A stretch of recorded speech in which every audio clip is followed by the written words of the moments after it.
Hello good morning বন্ধুরা, welcome back to my channel blog fusion. আমি উদিতা চলে এসেছি আজকে একটা নতুন এক্সাইটিং ব্লগ নিয়ে। তো হ্যাঁ, এখন বাজে ঘড়িতে দুপুর 12:30। হ্যাঁ, দুপুর 12:30 বেজে গেছে। আর আমার কিন্তু সমস্ত কিছু ডান। আজকে তোমাদের সাথে আজকে একটা ইউনিক রেসিপি শেয়ার করব, তার জন্যই কিন্তু আজকে চলে এসেছি। হ্যাঁ, তোমরা ঠিকই ধরেছো। আর তার থেকেও সবথেকে বড় কথা, তোমাদেরকে অসংখ্য ধন্যবাদ, অনেক অনেক অনেক থ্যাঙ্কস।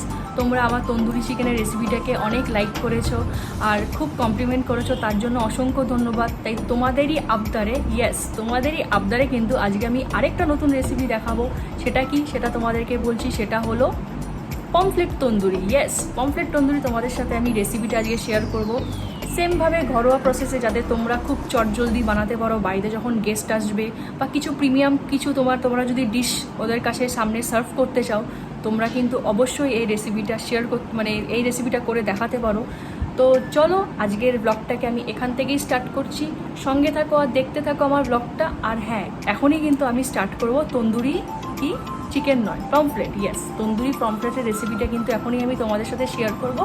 দেখতে থাকো আর সঙ্গে থাকো। আর আমার ব্লগটাকে কিন্তু লাইক করতে, সাবস্ক্রাইব করতে ভুলবে না। তো চলো স্টার্ট করছি। এদিকে দেখো, আমি পমফ্লেট মাছটাকে কিন্তু ভালো করে ধুয়ে রেখে দিয়েছি। দেখো কত সুন্দর ফ্রেশ মাছ। আর এদিকে কি মশলা লাগবে সেটাই তোমাদের দেখিয়ে দিচ্ছি। দেখো, কস্তুরি মেথি লাগবে, গার্লিক পাউডার লাগবে, কাশ্মীরি রেড চিলি লাগবে, তন্দুরি মশলা লাগবে, দই লাগবে, একটু সর্ষের তেল লাগবে। এই সমস্ত ইনগ্রিডিয়েন্টস আছে। সাথে লাগবে আদা বাটা কিন্তু অবশ্যই দরকার। এই যে আদা বাটা লাগবে, এসব দিয়েই কিন্তু এখন মাছটাকে আমি ম্যারিনেট করব। তো চলো স্টার্ট করছি। অ্যাট ফার্স্ট আমি কি করব, সামান্য এতে দিয়ে দেবো একটুখানি গার্লিক পাউডার। এই যে গার্লিক পাউডারটা কিন্তু আমি এর মধ্যে দিয়ে দেবো। তোমরা রসুন ঘষেও দিতে পারো, বাট আমি পাউডারটাই প্রেফার করি, তাই এটা দিয়েছি। গার্লিক পাউডারটাকে ভালো করে দিয়ে দেবে। গার্লিক পাউডার দেওয়ার পর একে একে এর মধ্যে আমি দিয়ে দেবো স্বাদ মতো নুন। তারপরে দিয়ে দেবো একটুখানি রঙের জন্য হলুদ সামান্যভাবে। তারপরে এর মধ্যে দেবো একটু ঝালের জন্য শুকনো লঙ্কার গুঁড়ো। যে দেবে, যে দেবে না শুকনো লঙ্কার গুঁড়ো। একটুখানি ধনে গুঁড়ো দেবো। আর মনে হলে একটু নুনটা কম, তাই জন্য আমি আরেকটু নুনটা এর মধ্যে দিয়ে নিয়েছি। এরপর আমি যেটা দেবো সেটা হলো কাশ্মীরি রেড চিলিটা কিন্তু এখন আমি এর মধ্যে অ্যাড করব। এটা কিন্তু কালারের জন্য, খুব সুন্দর কিন্তু তোমার একটা কালার আসবে। তো কাশ্মীরি রেড চিলি পাউডারটা কিন্তু আমি এর মধ্যে দিয়ে দিচ্ছি, তোমরা তোমাদের আন্দাজ মতো দেবে। এরপরে যেটা আমি দেবো, কাশ্মীরি রেড চিলি দিয়ে দেওয়ার পরে এরপরে দেবো হলো তোমার কস্তুরি মেথি। হ্যাঁ, কস্তুরি মেথিটা কিন্তু মাস্ট। একটু সামান্য একটু কিন্তু কস্তুরি মেথি তোমরা এর মধ্যে দিয়ে দেবে। তো সামান্য একটু তোমরা ড্রাই রোস্ট করে নেবে কস্তুরি মেথিটাকে। ড্রাই রোস্ট করে কিন্তু এই কস্তুরি মেথিটাকে হাতে ভালো করে গুঁড়ো করে এইভাবে কিন্তু তোমরা দিয়ে দেবে কস্তুরি মেথিটা। এরপরে দেওয়া হয়ে গেল কস্তুরি মেথি। দেন এরপরে যেটা দেবো, যেটা মেন ইনগ্রিডিয়েন্টস, সেটা হলো তন্দুরি মশলা ছাড়া কিন্তু তন্দুরি পমফ্লেট অসম্পূর্ণ। তো চলো, তন্দুরি মশলাটা এর মধ্যে অ্যাড করে দিচ্ছি। আন্দাজ মতো, পরিমাণ মতো কিন্তু তোমরা মাছ বুঝে অ্যাড করবে। তো চলো, অ্যাড করা হয়ে গেছে। এরপরে যেটা আমরা অ্যাড করব সেটা হলো আদা বাটা। এই যে একটু সামান্য আদা বাটা আমরা দিয়ে দিলাম। আদা বাটার পর এরপরে যেটা মেন দরকার সেটা হলো টক দই। টক দই ছাড়া তো বাইন্ডিংটা হবে না, তো একটুখানি টক দই দিয়ে দিতে হবে। আমি আমুলের টক দই ইউজ করছি, তোমরা যে কোনো ব্র্যান্ডের ইউজ করতে পারো। আমি আমুলের টক দইটা এর মধ্যে ভালো করে দিয়ে দিচ্ছি। আমুলের টক দইটা দেওয়ার পরে এখনও বাকি আছে যেটা লাস্ট মেন ইনগ্রিডিয়েন্ট, সেটা হলো তোমাদের সর্ষের তেল কিন্তু মাস্ট বি। কোনো সাদা তেল চলবে না, সর্ষের তেলই কিন্তু তোমাদের দিতে হবে। আমি একটুখানি জাস্ট সর্ষের তেল এর মধ্যে অ্যাড করে দিচ্ছি। সর্ষের তেলটা অ্যাড করে এরপরে কিন্তু যেটা মেন, এখন ভালো করে কিন্তু এটাকে ভালোভাবে হাত দিয়ে মাখিয়ে নিতে হবে। তো চলো, আমি ভালো মতো কিন্তু এই দই যা মশলাপাতি দিয়েছি সব কিছু দিয়ে খুব ভালোভাবে এপিট ওপিট করে কিন্তু এই পমফ্লেটগুলোকে অনেকক্ষণ ধরে তোমাদের ম্যারিনেট করে রেখে দিতে হবে।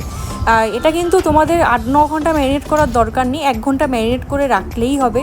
কারণ 1 ঘন্টা মাছ ম্যারিনেট করার জন্য একদমই এনাফ। তো দেখো আমি কীভাবে সুন্দরভাবে মশলাটাকে ভালোভাবে মাছের মধ্যে মাখিয়ে নিচ্ছি। মাছের ওই মাথার কাছেও দেখো একটু করে মশলাটা আমি ঢুকিয়ে দিচ্ছি, যাতে খুব ভালোভাবে মাছটা যেন ম্যারিনেট হয়ে যায়। দেখো, আমার মাছ কিন্তু খুব ভালোভাবে আমি ম্যারিনেট করে নিয়েছি। কালারটা কিন্তু দারুণই এসছে, একদম তন্দুরির মতো। এবার এটার মধ্যে যেটা করতে হবে, কাঠকয়লা দিতে হবে।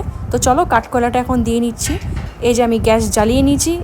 এগেইন সেম প্রসেস, কাঠকয়লাটাকে কিন্তু ভালো করে আগুন জ্বালিয়ে নিতে হবে। জ্বালিয়ে নিয়ে কিন্তু এবার এর মধ্যে আমাদের কাঠকয়লাটা দিয়ে দিতে হবে। তো চলো, আমি দিয়ে দিলাম।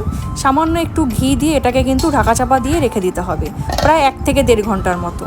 আবার 1 থেকে 1.5 ঘন্টা পর আমি ফিরে এসেছি। দেখো ভালো মতো কিন্তু তন্দুরির মধ্যে স্মোকি ফ্লেভারটা ঢুকে গেছে। দেখো কত সুন্দর কালার এসছে। এবার এটাকে কি করব, আমি এখন ফ্রাই করব। যেহেতু তন্দুরি ফ্রাই করতে হবে তার জন্য কিন্তু আমি কড়াইতে একটুখানি সামান্য বাটার কিন্তু আমি নিয়েছি। দেখো হালকা একটু বাটার দিয়ে কিন্তু শ্যালো ফ্রাই করতে হবে। খুব ভালোভাবে কিন্তু এক একটা পিঠ তোমাদের 10 মিনিট করে ফ্রাই করতে হবে। একটু কম আঁচ করবে, হালকা মিডিয়াম আঁচে কিন্তু গ্যাসটাকে রেখে কম আঁচে কিন্তু তোমাদের 10 মিনিট করে ফ্রাই করে নিতে হবে। আর যে যে মশলাটা আছে সেটা কিন্তু এই উপরে কিন্তু তোমাদের দিয়ে দিতে হবে।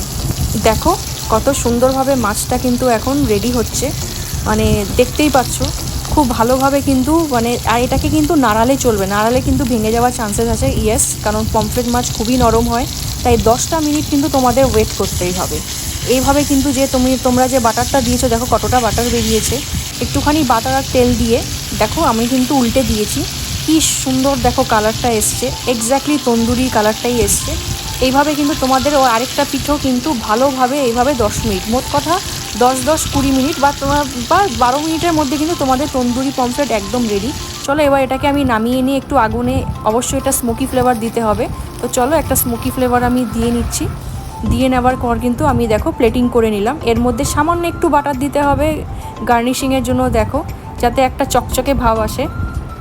দেখতে কিন্তু একদম রেস্টুরেন্টের মতো হয়েছে বন্ধুরা। তোমরা কিন্তু বাড়িতে অবশ্যই ট্রাই করবে আর আমাকে কিন্তু জানাবে যে কেমন লেগেছে তোমাদের এই রেসিপিটা। যদি ভালো লাগে একটা লাইক করবে, শেয়ার করবে, আমার চ্যানেলটাকে কিন্তু সাবস্ক্রাইব করতে ভুলবে না।